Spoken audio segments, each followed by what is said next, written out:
might be aware that 10th edition is out. The core rules are available to download for free, and I was sent this bad boy by Games Workshop, so thank you very much to them. Hashtag ad. I wasn't paid to tell you about this, so I do have to tell you. Terrain is one of the biggest things in 10th edition, and it's one of the biggest things in tournaments. And terrain is a make or break thing. If you have bad terrain, you're going to have a bad game. If you have really good terrain, you're going to have a good game. Isn't that crazy? On Friday, myself and Tom had a few beers and we had a chat to chat. We love to chat to chat. We love to hang out with our live audience. So if you're watching live, say hi. If you are watching live, you should be next time. We're going to talk about the point I made on Friday with Tom whilst slightly under the influence, but also whilst doing that, realizing something even bigger, to a point where just the game is gonna be quite broken and already needs an FAQ. Now, the game isn't out yet as the time of filming. It is the 5th of June. The game isn't actually out yet. So I'm already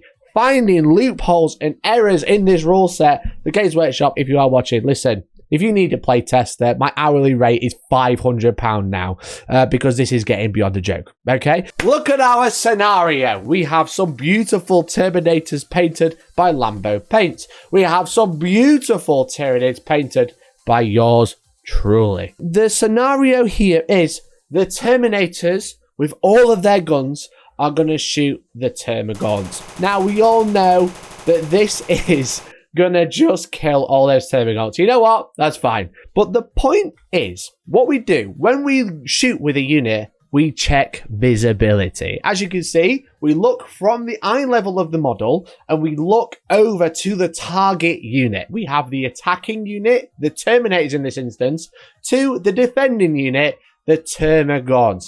As you can see, from the Terminators, we can get down to eye level via our phone. You can see that the Terminators can see the Termagants. When you are shooting at a unit, you roll to hit, you roll to wound, and you roll a save. Now, if there is terrain involved, the saves become a little bit different. You get what's known as the benefit of cover. The benefit of cover adds 1 to your armor save if you are benefiting from cover. And how you benefit from cover is all decided via the different rules for different types of terrain, and in this instance, we have some ruins. As you can see, the ruins have some rules. We have footprint, plunging fire, movement, visibility, and benefit of cover. And as you can see, all 5 Terminators can see this unit. So they're going to shoot, there's going to be no cover. But we have a slightly different scenario here. One of the Terminators, as you can see, is pitched back behind a wall. 4 Terminators can see, 1 Terminator can't see.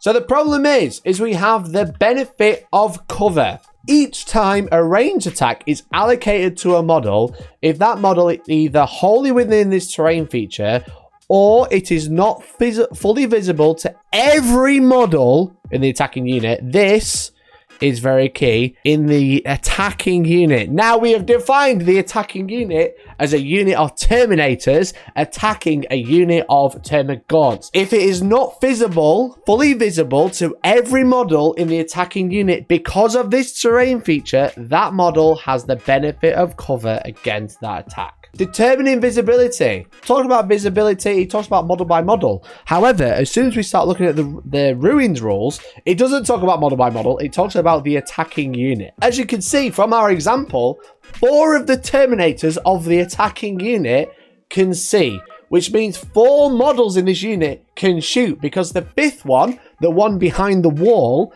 can't see. It has a storm bolter. It can't shoot anything. It can't see. However, due to the rulings of benefit of cover from the ruins, the attacking unit cannot see this unit totally. This unit is not fully visible by every model in the attacking unit because one is behind a wall. One model can't see, which means it's not eligible to shoot. But because the entire attacking unit can't see the defending unit, this unit is going to get benefit of cover, even though these 4 can quite clearly see the entire unit. This isn't a good rule, because even though only 4 of them are shooting, and the entire unit is wide open, they'll still get the benefit of cover. Now, what it should be is every model that is attacking can't see. But no, because they've said the attacking unit, one of them literally can't see. Now that entire unit gets cover. That is really, really, really, really dumb. That is what me and Tom realised on stream on Friday night whilst we were a little bit under the influence. I went over Reddit to confirm this is true, and it is true. This line here, each time a ranged attack is allocated to a model, if that model is either wholly within this terrain feature, which it isn't, it's outside, or it is not fully visible to every model in the attacking unit because of the terrain feature, which it is not because one of them is sat behind a wall, the unit gets cover. The attacking unit is not fully visible because one's behind a wall. So these four are going to shoot. They are wide open. The Termagant shouldn't get cover, but they do because he's sat behind the wall. And it turned out it's fixed by adding every attacking model in the attacking unit. It is fixed that way. I agree. But they did not write that, and that's why we need to talk about it. So this is the big problem, the first big problem that I found. Now, there's another scenario that I realized, okay? Let's talk about scenario 2. Now, I've set this one up where it works so I can explain it. This is going to become more of a problem with larger units, okay? In this instance, you're going to tell me, well, you could just move a bit. And I'm going to be like, you know what? You're right. But guess what? I don't have a big tank at home, okay? As you can see, we have a very, very similar situation. We have a unit of Termagants and a Ballistus Dreadnought, okay? Another simple situation, you would think. However, what if I told you this Ballistus Dreadnought can't shoot because he can't see anything on this battlefield? He can't see these Termagants, he can't see these barbed gaunts. This is very silly because the way they have wrote visibility doesn't work. Now, you might be wondering, Mikey, what the hell is all that kitchen roll for? And I'll tell you once again, not only do I not have a super large tank to prove this point, I also don't have perspex. But let me tell you about why I've got kitchen roll. Now, in the exhibition game of Games Workshop on twitch.tv/Warhammer, we had our first games of 10th edition, but what we also saw is the first tournament layout for 10th edition as per Games Workshop. Now, a lot of these buildings you've already seen before. However, this is a completely new setup to what we've already seen. And as you can see, the buildings are on perspex, okay? If you had never seen this before, I apologize, but if you've played on this terrain before, you know what this is. The perspex represents the footprint of the building. This is a ruin. The perspex is part of the ruin, as you can see. You know, so these are from Games Workshop's very own Twitch stream talking about 10th edition, one of their 2 exhibition matches. So this is part of the ruin. All the perspex, all the invisible glass is part of the ruin. That's very important. You need to get that in your head, okay? You got a building on top of a piece of plastic. All of the plastic in the bottom is also part of the ruin. As you can see by this, what we're doing is pretending the kitchen roll, which is much better to see on camera compared to perspex, is that perspex. And that defines the footprint of the ruin. Now you can see my Ballistus Dreadnought standing there. Like 85, if not 90% of his base is on the kitchen roll, but there is a small section not on the kitchen roll. Now, if we go back to look at this, when the terrain feature is set up, according to the footprint part of the rules, on the battlefield, both players must agree upon its footprint. That is the boundary of the terrain feature at ground level. This is so that players know when a model is wholly within this terrain feature. If this terrain feature is mounted on a base, such as perspex, then this will define the footprint.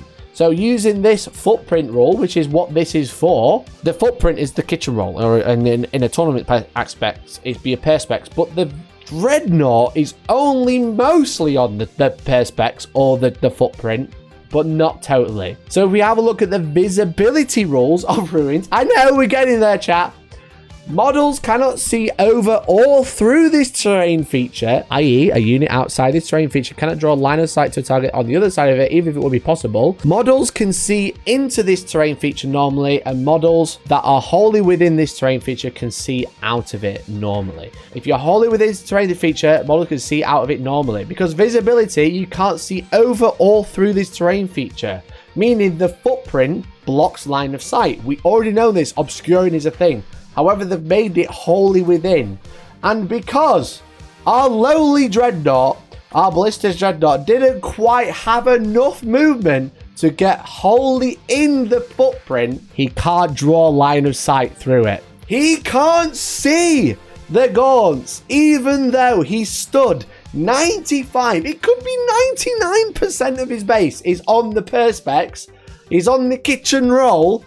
He can't see the gaunts. Those gaunts are invisible to him. So there you go. That's why 40k is going to be quite broken, because they're going to be playing on this giant perspex, as you can see from their exhibition match, which is fine, you know, that's cool. From their exhibition match, all of these giant perspex bits, unless you can stand totally on it, you can't see. The gaunts can shoot the dreadnought because they can see into the building, part of the footprint, the perspex, but the dreadnought can't see back because he's not 100% on it. Well done. Well done, chat. You have just helped me break 10th edition. Okay, the game is less killy because nothing can see anything. Goodbye, Land Raiders. Goodbye. Any other large vehicle that can't quite get all on the base because they're ruined in the way.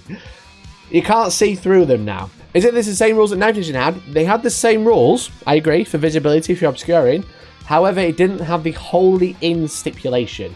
Now, what the wholly in stipulation does is it helps stop people towing into cover to get cover saves by tipping their toe.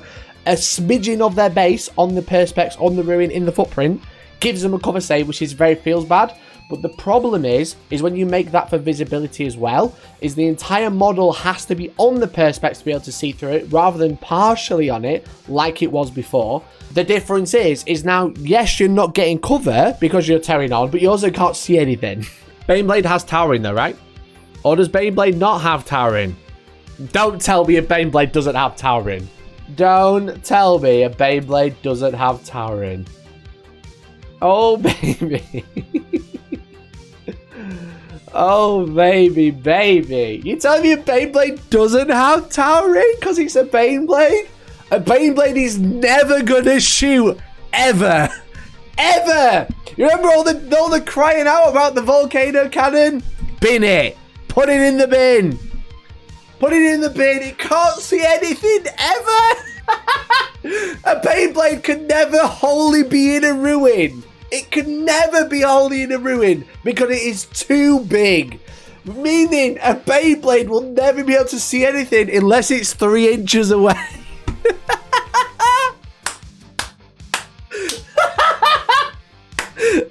Oh, baby, this is hilarious.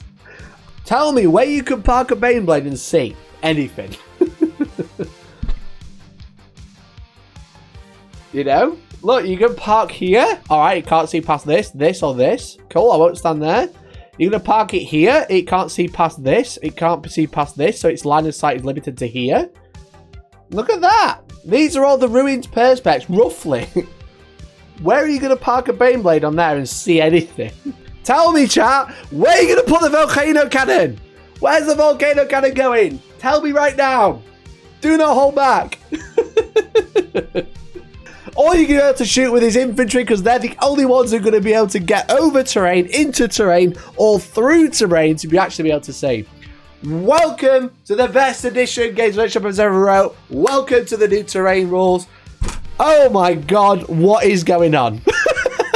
It's amazing how a couple of beers on a Friday night can destroy the entirety of the new edition of Warhammer 40k. And that's why I'm here, and that's why you subscribe, and that's why you like the video, and thank you for watching.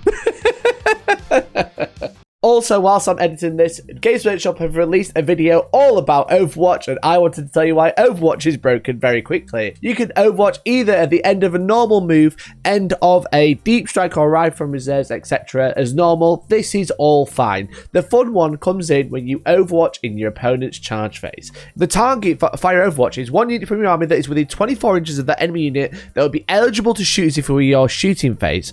Now, a unit is eligible to shoot is one that is not within engagement range, meaning if you are charged, if you fire Overwatch at the end of a charge move, the unit that is charged can't shoot because it's not eligible unless you are equipped with a pistol, because you can shoot pistol weapons in combat. The other thing is even if a different unit shot the unit that charges, after it ends its charge move, you can shoot that unit as if you're a shooting phase. But if you're in your shooting phase, the unit that ends a charge move ends the charge move in engagement range, otherwise it doesn't make a charge move, meaning you can't shoot that unit with a different unit either, because even though the unit that's shooting isn't in combat, the unit that has charged is now in combat, so you can only shoot them with pistols unless that unit is a monster or a vehicle, because they can be targeted in the shooting phase, albeit at a -1 to hit, and obviously you can always hit on 6s. So that's something to be aware of with the big change to Fire Overwatch as well, which is quite a large change because you can do it at the start, at the end. I was thinking, oh, it's the end of the charge phase, so you can wait until they move and then Overwatch. But actually, no. Always do it at the start of the charge phase, unless you've got pistols, unless you're getting charged by a vehicle, because otherwise you just can't shoot the unit that has charged. Okay, and that's the final one. So otherwise, like the video if you haven't already. Please subscribe, because more than 50% of you aren't subscribed, and please go away.